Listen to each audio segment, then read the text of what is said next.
this album is going to continue to age and age better. Like people are it's just going to continuously come back around every summer. And people are going to be like, yo, remember Honestly Nevermind? Like, yo, that was actually there's actually some tracks on that. And then every year they're going to come back and like one or two more songs on Spotify until eventually they're going to get to the whole album. No, that was me.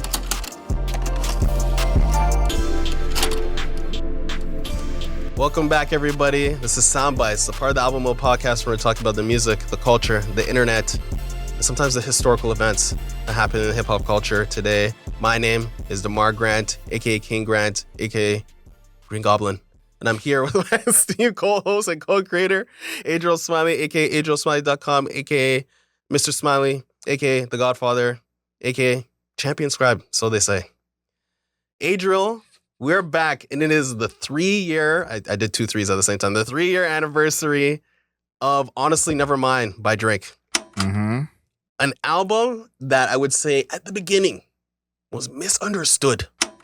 But now 3 years in advance, we're getting to a point now where I said on the review, and I might even plug that portion of the review into this discussion. I'm not doing a full review, doing a little bit of discussion here, where I said, in the future, people are going to fuck with this to an extent that they don't even get at this point right now.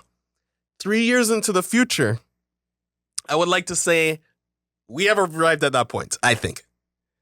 I actually don't think we're there yet. You don't think we're there yet? I think this album is still slept on, actually. Yeah, I think like how people talk about it has changed. Yes. You know, it isn't as cool to shit on it as it used to be. Yeah, because when it first came out, people were like, oh, what is this? Like, why is he making a house album? I thought this guy was a rapper. Like, what's going on here? Now it's kind of just like a vibe. Like, if somebody threw on Falling Back, just threw it on. We're in June. Somebody just threw that on, you're vibing. Got a little dance going on, a little shoulder shimmy. I think it's an interesting thing that we saw it. We saw it early. We're like, yeah, I think this is like somewhat good. And I think it's gonna have legs. And he saw it too, because I remember him saying on social media is like 10 years ahead of you or something. Yeah, like 10 years is like, you don't fuck with it. You don't have to fuck with it. We're on a whole different wavelength. Like you guys are not even there. You'll get there though. I remember him saying that. I want to bring up two things here because I feel like this whole conversation about Honestly Nevermind is a very much do you know ball conversation. That's really what it feels like. And this was probably the first time where Drake had really taken a whole different sound and gone all the way in. He's never done a whole R&B album, never done a whole pop album, but he does a whole like dance house album. Yeah. Like that was never what people thought was going to happen. But I want to set the scene. Okay, let's go back in time. Okay, back in the time machine. Before this was Certified Lover Boy. Now, he described this as the first part of a trilogy. Certified Lover Boy, trilogy of albums. It was in the fall of 2021 in September. And that album was an album that had a lot of hype heading up to it. It kind of reminded me of Views with all the hype and like leading up to the album. But I was very disappointed. I know you were too. That was I think maybe our first proper Drake review because we had done like reviewing songs and like a 3-pack he had done. But our first like full Drake review. Yeah. And Drake, your first time up to bat for us, swing and a miss. Yeah, swing and a miss. Swing and a miss. And we did not love that album. That was like, okay. And on the pod, if anyone who's a true album mode listener, you were there, we were questioning everything. We were like, is Drake done for? Yeah. Like, can he make a good album again? And it's funny because I was pushing back on you and saying, I don't think he's done. His fastball is still in there somewhere. There are certain songs on here that feel like he cast something there. Yep. Now, consistently, we've lost the consistency. We've lost it. He's a second star, third star, maybe. Yeah, he's on the third line, but can come and get you some goals. Yeah. But I felt like, okay, he's not totally done, but he definitely needs to recenter himself. Then this comes out. Surprise album announced the week of. I remember when the album cover came out, people, first of all, thought it wasn't real.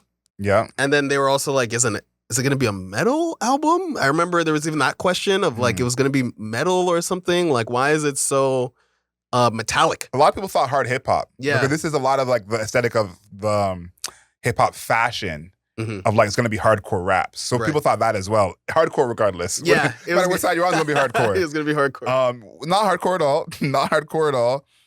But in June of 2022, he releases it. The singles were Sticky and Massive. And then Jimmy Cooks became a single a few months later. And it's funny because I said it 2 albums in a row of like, there's something in there. Jimmy Cooks there's something in there on this project. Oh. And it was like, okay, he gave us Jimmy Cooks. And it's funny because I had no inside information at that time of what he had to come.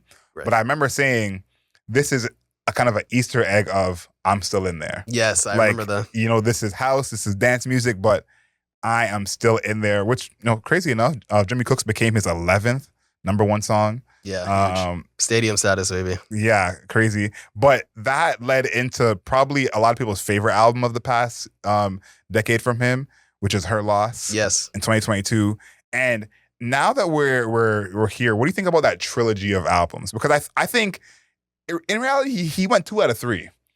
Like, the start was rough. Yes, it was. and I think, like, you know, it was basically felt like a 50-song album, Certified Lover Boy. Yeah. So many features, so much fluff. Ridiculous. But it had good songs on it. It did. But in reality, he went 2 out of 3. So how do we feel about this trilogy now? Because I think in the moment, it wasn't looked at greatly. Yeah. But in reality, that's a pretty good score for a trilogy. I think he went 1.5 out of 3. I think, honestly, Nevermind, we are higher on it than most people still, I think. Yes. I think that Her Loss was actually good. I think I gave it a 7 or a 7.5. Yeah. And honestly, Nevermind, I think was solid. I think CLB was just a disaster. I think a disaster not in like, oh my God. Well, actually, at the time we were questioning again, is it over? Yeah. No, you were worried for Drake. But and I feel like I've been validated a little bit. But anyways, I think that CLB was kind of a disaster because it just felt aimless. But when honestly Nevermind came out, I'm like, see, this is what can happen if we take aim. Where you have a song like, and I want to take a look, just like a last victory. This is I promise you guys, it's my last victory lap until maybe the 5th or 10th year. I'm like, we'll see. Massive. When this album had come out, the song was Text Go Green. Text Go Green, even a Keeper, right? Those were the 2 songs. They're really vibey, you know, especially a Keeper. Like, that's that little, oh, wow. I don't even like saying how the song is like this very deep, I guess it was deep house, but it also had like this nautical vibe to it with the synth. And I was saying to people, I don't know what you guys are talking about, but Massive is the track, right? Massive had this expansiveness, had this electricity in it that none of the other songs had. And I was just waiting for people to catch up to it. And then within a couple of months, that was the track that went viral. TikTok, you see people, I heard you're Massive at like parties and shit, you know? And that was the song that really broke out of the album. Obviously, Sticky was another song that was played. But if you even go back to the plays right now, Massive has the most plays, right? And it wasn't really touted like that. So it's really interesting. And that's what I really want to come back to this album to talk about was this album is going to continue to age and age better. Like it's just going to continuously come back around every summer. And people are going to be like, yo, remember Honestly Nevermind? Like, yo, that was actually there's actually some tracks on that. And then every year they're going to come back and like 1 or 2 more songs on Spotify until eventually they're going to get to the whole album. No, that was me because looking back, I thought to myself, I feel like I didn't give Honestly Nevermind enough credit. Yeah. You know, I think we both gave it a 6.5. Yeah. I felt like we could have probably given it a 7.5.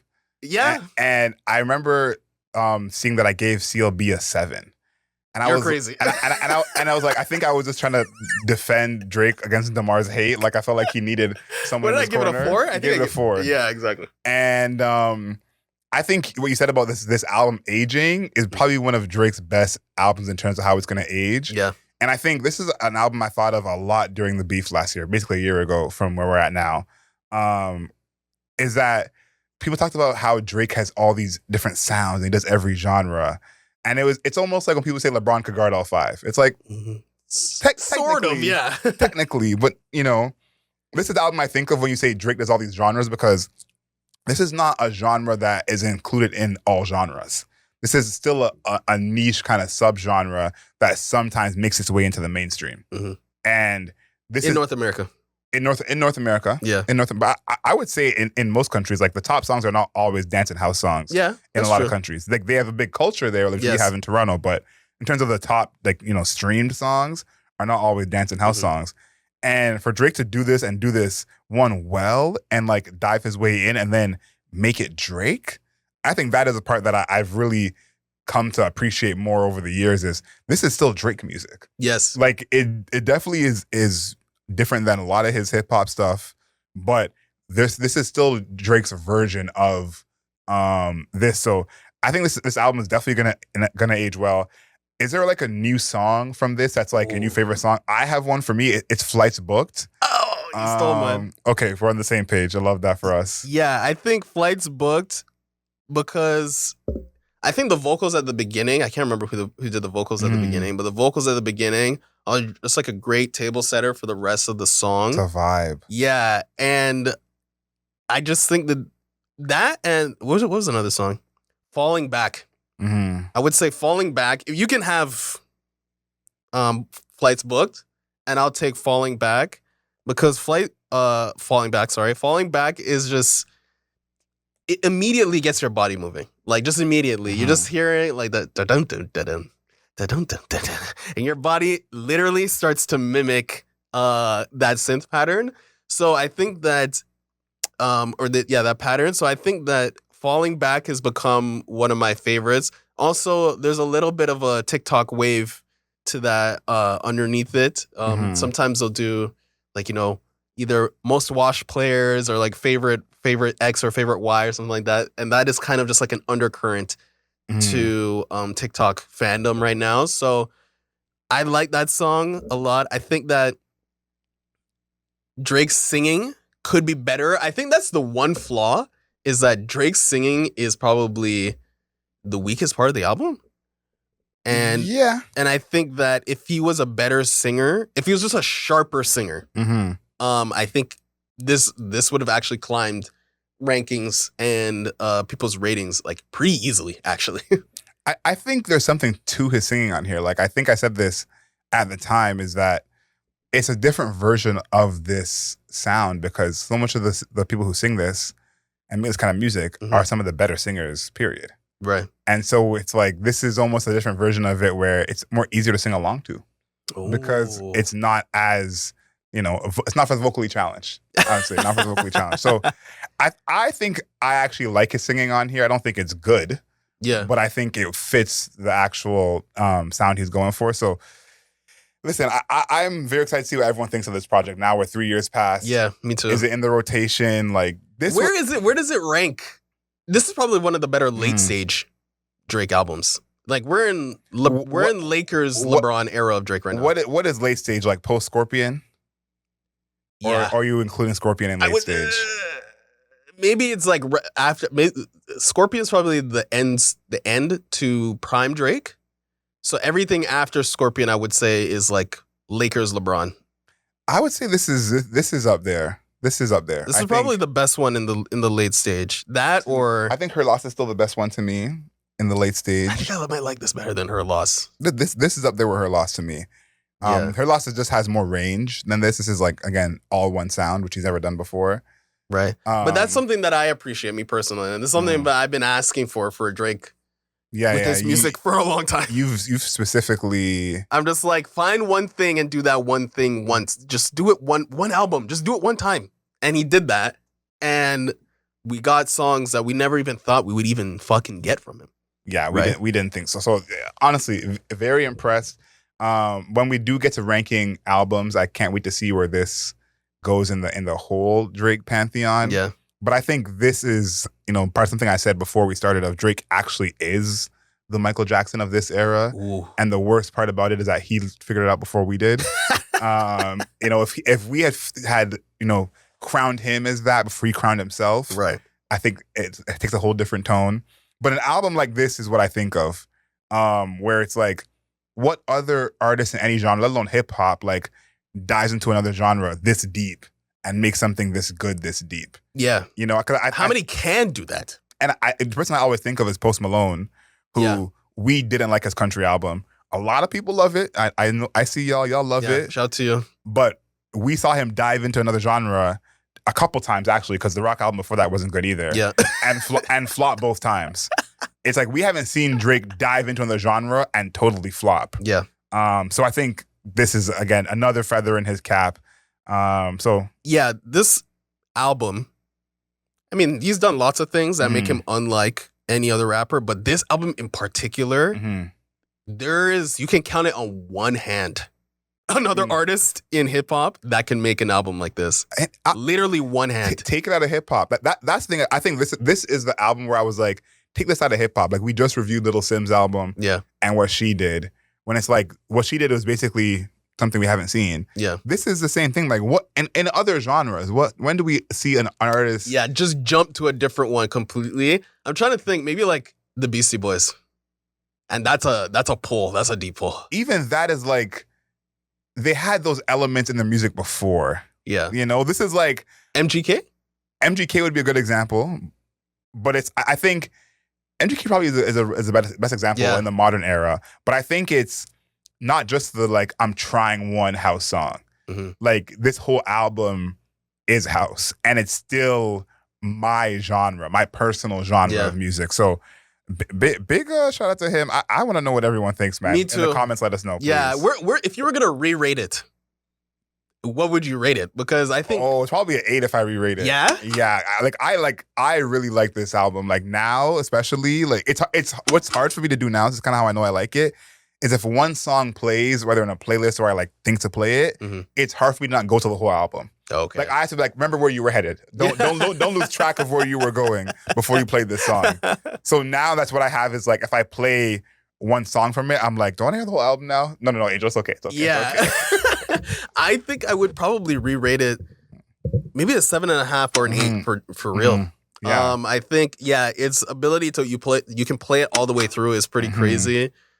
Songs like Text Go Green, where you can definitely tell, like, this is still a Drake song, despite it being a house song, is unique.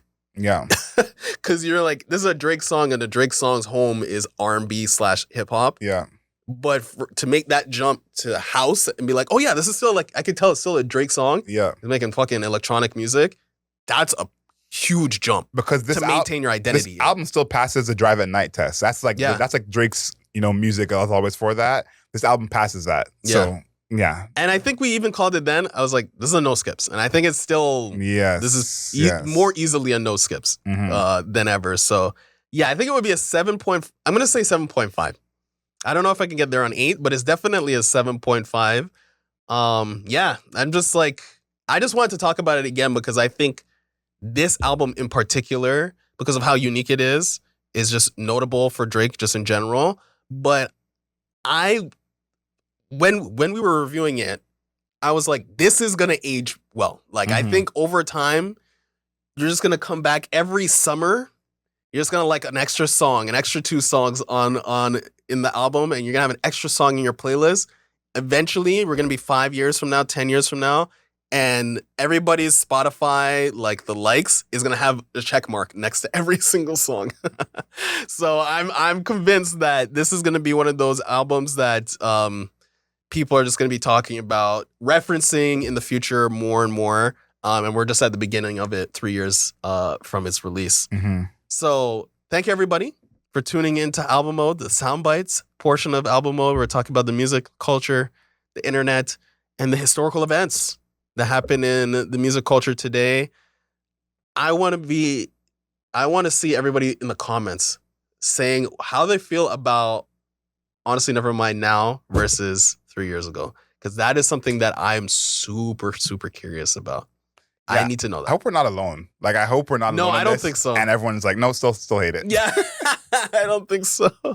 So make sure you follow us on all the internet's social media: TikTok, Album Mode, Instagram, Album Mode Pod, Twitter, Album Mode Pod. We're the Album Mode Pod. Make sure you're following us everywhere. Adriel, I'm gonna make sure that you know yourself and know your worth. Later days.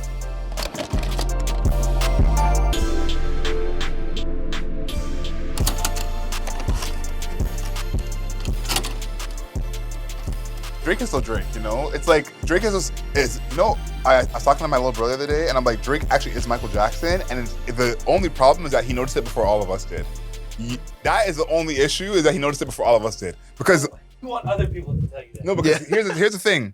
Michael Jackson is like the epitome of pop music. Like everyone knows all his records. Like like Michael Jackson deep cuts almost don't exist. You know? And that's kind of how it feels with Drake sometimes. It's like, oh, Fire and Desire? Yeah, we all know Fire and Desire. You know what I mean? Like, you can't have Drake deep cuts. The whole Jungle? Yeah, exactly. The whole world knows Drake's music. But also, it's like, he's breaking every record known to man when it comes to, like, selling or being popular, to the point where we take it for granted. You know, like, people were buying Thriller, 50,000 copies in, like, week 200.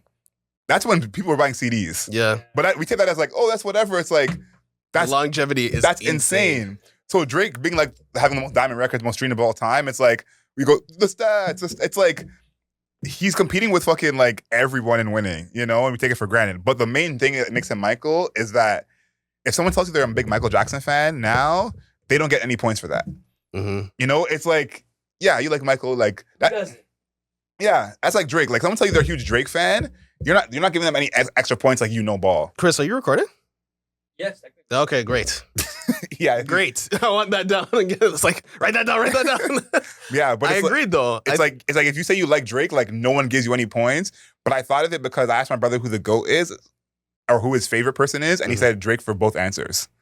Wow. And he didn't even like hesitate. Like he didn't like, and like my brother knows music like way more than other kids his age. You know, like I put him onto everything. Like he's Lauryn Hill on vinyl, born in 2004, that kind of shit. You know. Yeah. So it's like he knows better than just like choosing Drake because Drake is hot, you know? And I'm like, Drake is a very popular answer for who the GOAT is for people who are just listening to the music. We're just in a different era. Off Michael's music, you just listen to Michael always comes on, hears music, you're like, yo, this is the best music ever. Like, you know, you're not thinking about anything too deep. So when I thought of that, I was like, oh, he is Michael, because I have another friend who's 33 who is like, if Drake's not the GOAT already, he's headed there. And he said this like height of the beef. Like height of the beef, he said he's like, Drake's not GOAT, he's headed there. But he's saying this off just like the music. He's just like, he's playing a mix on his TV of like someone DJing, and he was like, I could have put Drake on shuffle and I would have been better off.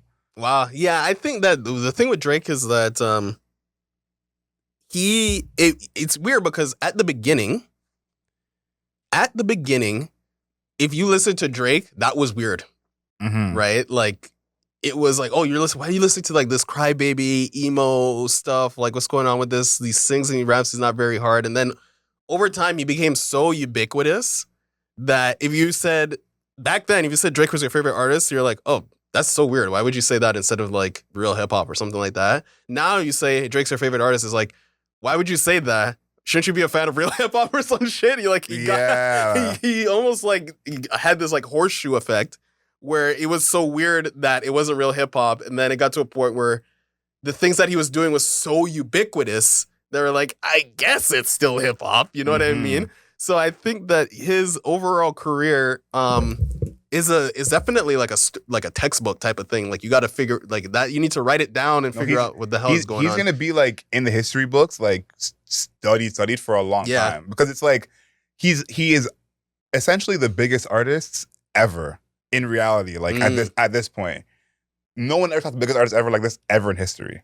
Like the biggest artist ever has never been this much like hated online, or the music. No one's saying Michael Jackson's music isn't real music. No one says that. You know what I'm saying? But he's just like, oh, you like rock with you, so do I. Like that. I'm not giving you props for that. But I'm not saying like his shit is like bubble gum or not real music. Yeah, that's true. Only Drake is getting that from a hip hop perspective. You know, so it's like, once we take the hip hop lens off of it and the internet can like get over it, it's gonna be like, yo, like this guy from our genre is the biggest to ever do this. Okay, Chris, keep recording. We're just gonna keep going. Are you gonna intro this? Yeah.